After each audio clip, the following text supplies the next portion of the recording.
શું તમે જીરું, ધાણા, ચણા કે શાકભાજીનું વાવેતર કરેલું છે? શું તમારે આ રવિ પાકોમાં વધારે અને ગુણવત્તાયુક્ત ઉત્પાદન મેળવવું છે?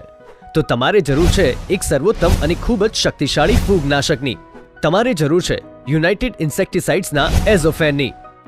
એઝોફેન બે અત્યંત શક્તિશાળી સક્રિય ઘટકોથી નિર્મિત છે, જે ક્યુરેટિવ, કોન્ટેક્ટ અને સિસ્ટમેટિક અસર ધરાવે છે. એટલે કે રોગ આવ્યા પહેલા અને રોગ આવ્યા પછી પણ ઉપયોગ કરી શકાય છે. એઝોફેન પાકના મૂળ તેમજ પાન ઉપર લાગતા ફૂગજન્ય રોગો સામે ખૂબ જ અસરકારક અને સચોટ સુરક્ષા આપી પાકના ઉત્પાદનમાં અને ગુણવત્તામાં નોંધપાત્ર વધારો કરે છે. તો આજે જ અપનાવો આ અત્યંત શક્તિશાળી અને ખૂબ જ અસરકારક ફૂગનાશક યુનાઇટેડ ઇન્સેક્ટિસાઇડ્સનું એઝોફેન. યુનાઇટેડ ઇન્સેક્ટિસાઇડનું એઝોફેન મેળવવા માટેના વિશ્વાસપાત્ર સ્થળ Neelkanth Agrotech Atkot, Shrinathji Agro and Electric Jasdan, Khodiyar Agro and Electric Jasdan, Tulsi Agrotech Jasdan.